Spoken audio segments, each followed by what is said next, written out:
Hey everybody, it's Michael from DC Hidden Gems and welcome to another version of Villa Vie Vibes. It's been a while and I'm really glad to get to talk to you today. And if you're new here, this is a special kind of episode that I do when Chris is off doing other things most of the time that kind of gives you a few updates on us, on travel, on personal, on Villa Vie, and kind of what's coming up and what's next. So that's kind of what we're going to do today. I'm excited to have the opportunity today to talk about a Villa Vie competitor that's on the horizon. So this one's going to be fun, and I'm looking forward to having this discussion with you. As always, thank you always for being here.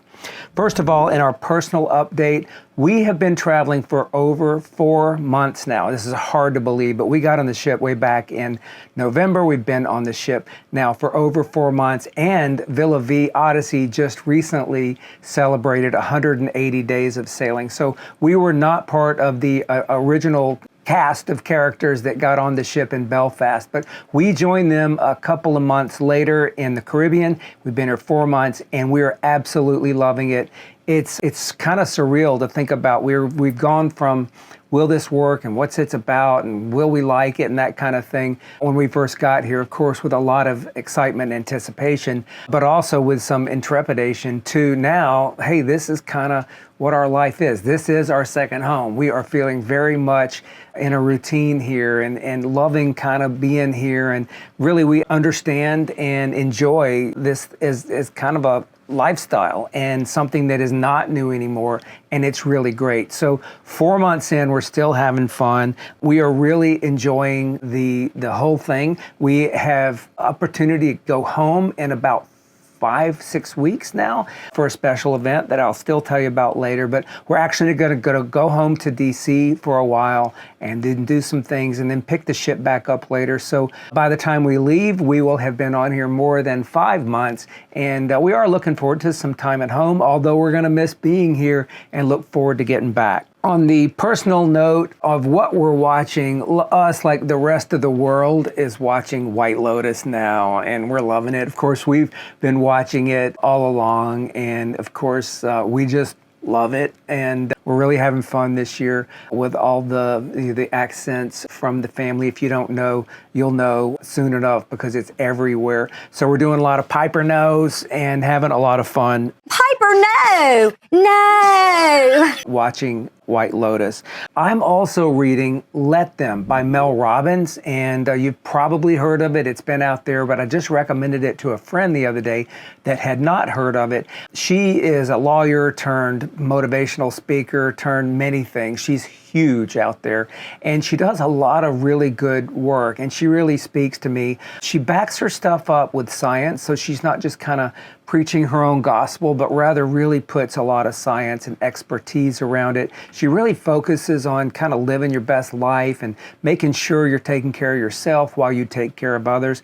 And Let Them is really huge. It's out there everywhere. People are even getting Let Them tattooed on their bodies to remind them of this. So I won't spoil it for you, but I have really enjoyed it, just finished it, and really believe that there's some things in there that could help everybody. So if you're interested in anything like that, check out Let Them by Mel Robbins. We had a question from Gigi Cruz, so thanks Gigi for your question, and that was, such a wonderful lifestyle, do you ever miss having pets?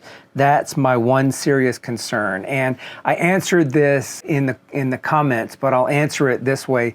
Absolutely. We miss pets. We actually had 2 cats that were a part of our family for 18 years. We were in Chicago. We had just moved up there, and we had this, big house and all this space, and it kind of felt empty at times with just the 2 of us.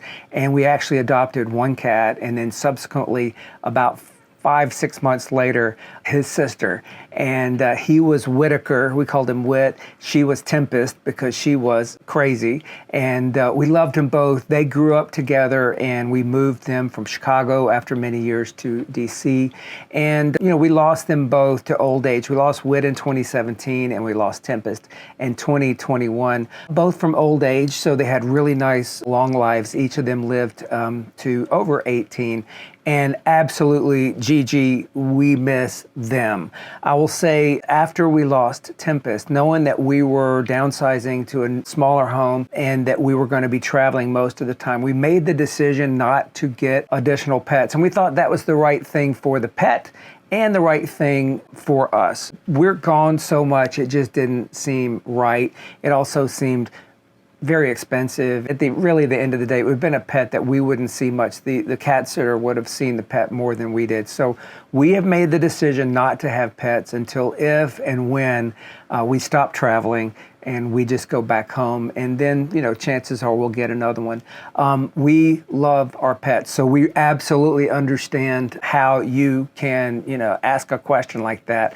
As you probably know, you may have heard, there are several people that have cats on board. Dogs are not allowed, but we do have some cat owners. It was a limited quantity, and I think we're at the max right now. So I don't know that we can bring any more on until some exit. But there are folks that have cats here, and they actually let us visit the cats at times, and that's a really great thing. But absolutely, not having pets is one of the things that, is a challenge when you live this kind of lifestyle. It's the right decision, we think, for us and clearly for the pet, but we miss them, we understand it, and wish you well with your pet. Also, a flashback today. We're starting to look back at our travels. We've been retired for, going on 4 years. We retired in 21, so this fall it'll be 4 years. And we have really had such great memories, and we're starting to look back because we've been doing it long enough. And a year ago, we were in Barcelona, Spain, and we just love Spain anyway, but we especially love Barcelona. This was a great trip. We actually have a video out there that,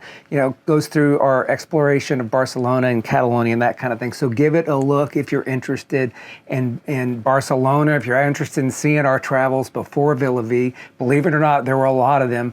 And while it seems like we're all Villa Vie now, it's interesting to go back and kind of see what we were doing, living in Barcelona for a month, living in Madrid, living in Paris for over a month, and really having a very different lifestyle than we have here, but one that we absolutely love. So check it out if you're interested in that flashback. We also do something called Travel Well, and under Travel Well, we just talk about things that, because we travel so much, that have kind of made a difference for us. And today, this is crazy, but I want to talk about AI. Of course, artificial intelligence is everywhere. You can't help but hear about it and think about it. And of course, the stock market's blowing up with it. And there's all these predictions of how it will make such a change even today, but clearly into the future, and how it's just fundamentally changing everything. And we use Google AI. It's called Gemini for our travel planning, and we have really found it to be beneficial. This one's neat. There are, of course, other ones out there like ChatGPT and other ones, but we like Google because it integrates with Google Flights, Google Hotels, YouTube, and all these other things. So we can actually go into Gemini and just basically say, hey, we want to do X, Y, and Z. We're planning Japan right now. We're going to be in Japan before you know it, and while we're there, we actually plan to get off the ship and do a lot of intensive traveling on land in Japan. And we've been using it to help us really think about not only logistics like, hotels and trains and that kind of stuff, but even where to go and when to be there and, tips and that kind of thing. So we recommend for travel, look at it. Look at Gemini from Google. It's really interesting, and it's shocking to us how just intuitive it is and how much it has helped us with our travel planning. It's kind of scary a little bit in some ways, but it's actually really, really cool. Okay, the big news today is on our Villa Vie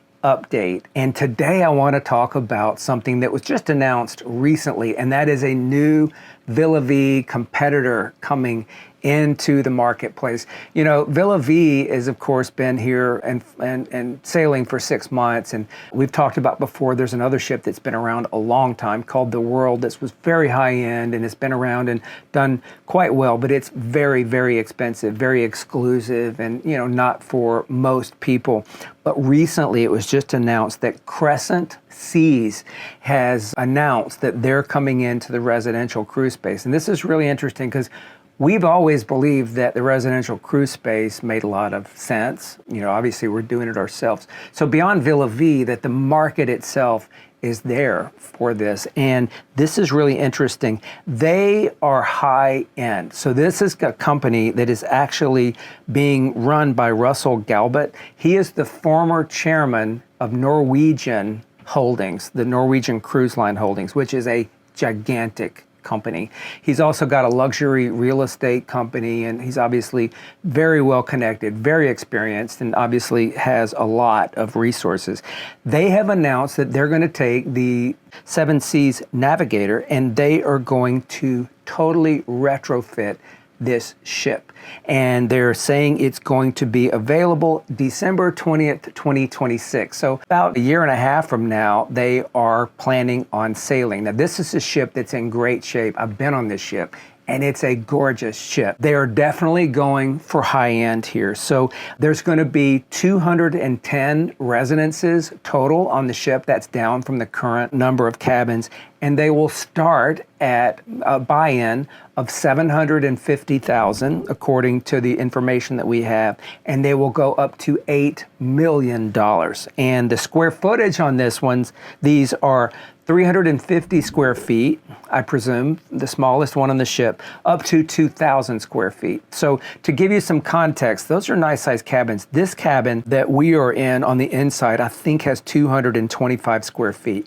So take this cabin and multiply it by about 1.5, and that's the smallest cabin on this new ship and for this new offer. And my presumption, of course, is the smallest one is the cheapest one, so that one would be $750,000. And of course, they go up to 2,000 square feet. That is really nice on the ship, and of course, $8 million for the buy-in.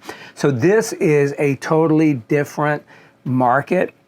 But it's really interesting to us that they see the market. They are absolutely buying in because they say they will not only have this first ship, the Navigator, but they will have 4 ships in the next 5 years. Now, this is really interesting because obviously it speaks to at least what they, and this person, of course, was the former chairman of NCL, with many things that he already has his hands in terms of real estate and luxury real estate, and obviously all his experience is putting bets down on this. They are obviously focused on the very affluent, kind of high-end customer. They talk about white glove butler services and bucket list locations and that kind of thing. When we saw this, we thought, okay, this is a competitor, to Villa Vie, but when we looked at it, this is really high end. To give it a comparison, I thought I'd do a little work on this one. The smallest cabin that they've announced is 350 square feet. Our cabins on the interior here, I think, are 130 square feet. On the Villa Vie Odyssey, most of the window cabins are around 140 square feet. Like I said, they vary. This one is 225, but we actually have some of the largest cabins on the ship. They're called Superior Suites, and one of those is for sale right now. So I'm going to do a comparison here in a minute. But just to let you know, their smallest one is 350. Our smallest one is 130 square feet. We obviously do not have butlers. We obviously did not have a $50 million renovation of an already just phenomenal ship. But we are doing some similar things in terms of the itinerary, in terms of the lifestyle, in terms of what's included, in terms of how you do it. On Villa Vie, we talk about monthly. So in addition to our purchase price for this cabin, us and anybody that purchased a cabin on Villa Vie pays, up front for the right to use this cabin for 15 years of the life of the ship. But then you also pay a monthly fee that pays for travel and food and internet and everything that is included, which is most things, of course. The most expensive one on Villa Vie today is $430,000 buy-in and $132,000 if you take the monthly fee for 2 people and you annualize that. So you can contrast that to the starting point on this new ship is $750,000 up front. Again, instead of our most expensive one at $430,000. And theirs start, what we hear, is at $210,000 per year for the smallest end of the annual fees. So that's a significant difference. So these are clearly not the same product. They have a lot of similarities in terms of what they're trying to do, but that's a high-end ship with butlers and that kind of thing. But I will tell you this, obviously, we are not going to buy on this ship. They are also doing, though, which I thought was very interesting, even as high-end as it is, they are talking about doing short stays as well. So that's something that Villa Vie does. In the past, we've called them segments. You can call them rentals. You can call them a variety of things. But essentially, instead of buying full-time, you lease or you rent for a shorter amount of time, which is a different transaction. You don't buy and pay monthly. You pay for the time that you're going to be on board. And it's reported that even this high-end ship is going to be doing that as well, to allow people to try and buy and just to, I guess, experience it without going all in. So we are both doing that. You can do the same thing here on Villa Vie. So there's a lot of similarities, but it's clearly a different product. What we are encouraged by in terms of this is obviously there's a market here. Now, it makes sense that really high-end people can afford to do this, would want to do this, and would want to keep it pretty exclusive. But as we have continued to experience it ourselves, talk about it with others, and just folks here on the ship and the research we're doing, we really believe, honestly, that residential cruising is going to continue to grow. To us, that just makes really good sense. We are not trying to talk you into doing anything, as I've said probably 10,000 times before, but I do think it's really interesting that this is happening. Competitors are coming in, and it seems to be a real belief in the market. So stay tuned. We'll let you know. There are a few others on the horizon. We're not going to talk about them today, but we will in the future. And, we'll let you know what we think. But interesting, kind of keep your eye out there for Crescent Seas. In terms of what's next, we're about finished with South America, and we're heading into the Caribbean now. We really enjoyed it. We saw a lot of South America. We loved the Brazilian coast especially, and really had a good time. We're looking forward to more time in the Caribbean. We'll be there for a while before we jump back to DC and actually see our home for the first time in 5 months. Several of you have talked about the fact that you'd like to kind of see what it's like with us back in DC. So if you're interested in that, let us know. We actually thought while we're there we might do a few videos and share our life with you there. But we're looking forward to it. I gotta say, we're looking forward to being at home for a while and seeing things and experience back home, and seeing friends and doing all the things we have to do, like doctor's appointments and that kind of thing, as well as the special event that I'll tell you about soon. Thank you so much, as always, for being a part of our community. Thank you for listening to Villa Vie Vibes today. I would love to hear what you think about Crescent and residential cruising. Love to know if you're interested in us doing some videos from our DC home. And we so appreciate you being here. Like, subscribe, remind, and we will see you soon. Take care.